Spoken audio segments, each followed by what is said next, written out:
In this video, we're gonna discuss the accessories that you need to have for your folding bike. This is helpful sa mga kakabili pa lang ng bike and walang idea kung ano pa ba ang mga dapat bilhing accessories o yung mga ayaw nang mapagastos pa ng husto sa mga gamit sa bike. But first, let me congratulate you for having your folding bike because it will really be helpful to you. So congrats and welcome to Upgraditis. Welcome to the folding bike world. Actually, the accessories heavily depend on how you plan to use your bike. Kung dyan ka magbabike sa loob ng subdivision nyo, homeowners, or basically in the hood lang naman, okay na maski bell lang ang meron ka. If you ask me, I even prefer a clean handlebar. But if you are going to use the bike any time of the day, regardless of any weather condition or bike to work, or malayo-layo sa bahay nyo, you really need to have specific accessories. Itong accessories na i-discuss natin ay super basic. What this means is that it will serve its purpose but may not necessarily be top-notch. Para sa iba, ito yung mga accessories na ayaw nila sanang bilhin kasi additional cost pa, but then kailangan kasi talaga for safety. Kaya pinili lang natin yung cheapest lang that could provide value for you. Kumbaga, ito yung mga pwede na.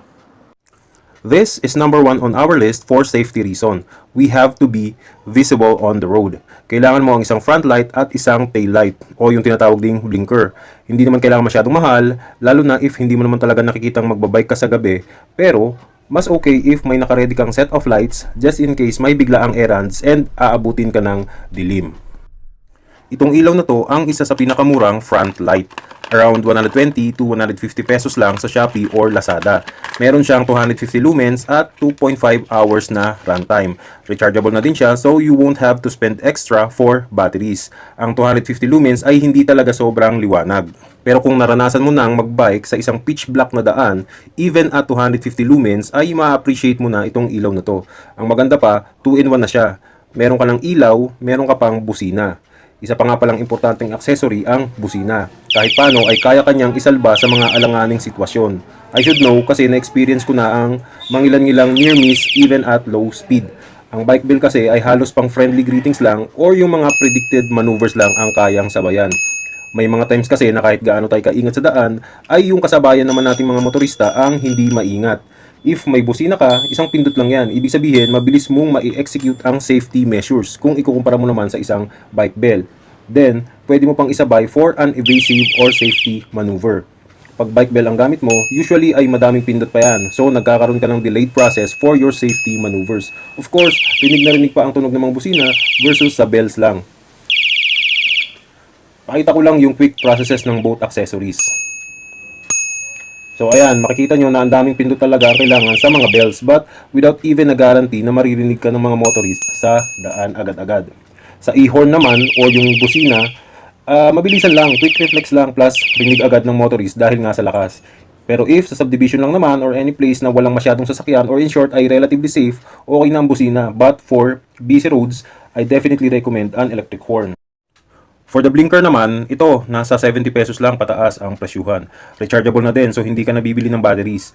Ang maganda dito ay napaka-flexible niya. If you want a bit of a detailed review, like kung saan pwedeng ikabit, meron tayong isang video dedicated for this. Simply visit our channel na lang. Nasa 15 lumens ang brightness. Okay na yan, kesa naman wala. Kung sasabihin nyo na baka naman sirain yan, I can't give you a straight answer. Pero yung ganitong blinker na gamit ko, more than a year na. Pero hanggang ngayon, gumagana pa. Again, ang pinakita ko lang ay ang pinaka-the best na lights combination sa murang category. Of course, napakadaming choices pagdating dito. I would even recommend that you spend more, maybe even invest in these things. Pero, for those on a budget, pinakita ko lang na hindi kailangang isacrifice ang safety para lang hindi makabili. So, kung maganda-ganda ang budget mo for your light setup, napakadami mong options. Makakabili ka ng mas malalakas na ilaw, mas may quality, at yung iba ay may malupit na technology pa. So, the question is, how much are you willing to spend for this? At kung kailangan mo ba based sa ruta mo on a daily basis?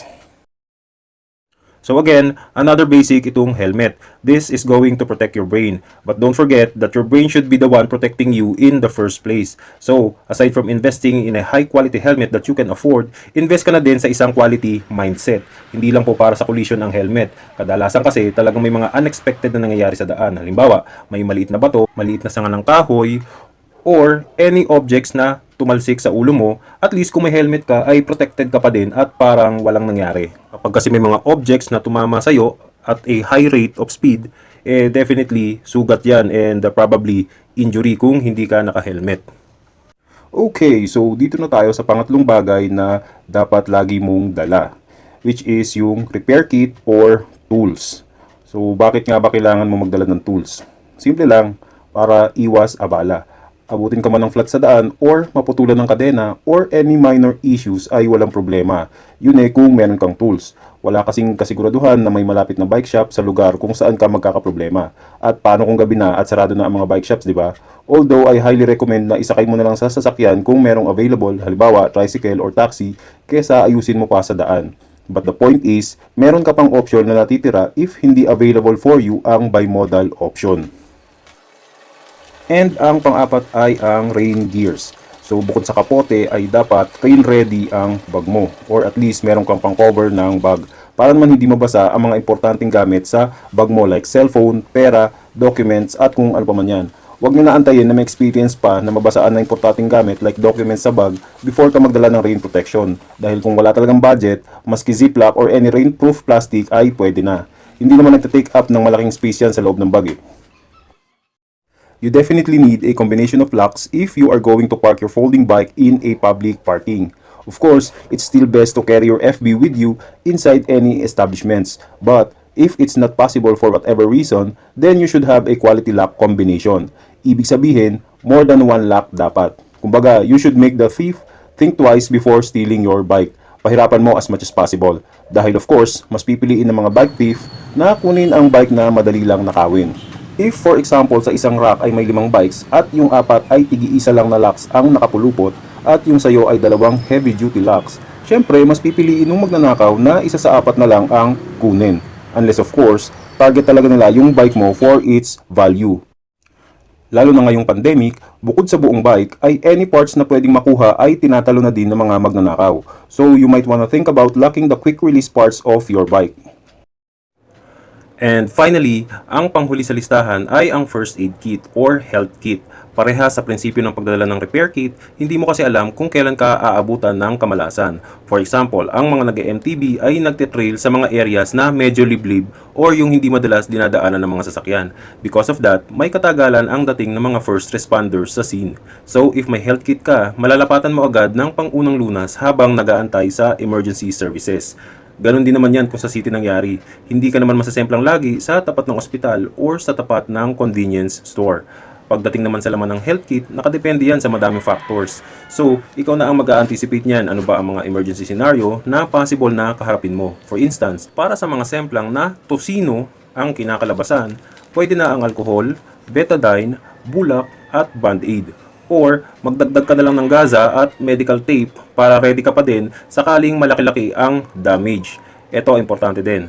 Magdala ka din ng mga gamot like antihistamine for allergy, pain relievers, or anything according sa medical condition mo if you have any. So yun lang naman, just to reiterate lang na if nadadamihan ka dyan, pwede namang pumili ka lang. Nakadepende kasi talaga yan sa mga factors na nabanggit ko na, so you really have to assess your bike ride for a particular time. Syempre, much better if naka-ready na yan sa bike mo or sa bag para at least just in case meron kang biglaang detour, prepared ka na din at may peace of mind while cycling to your new destination.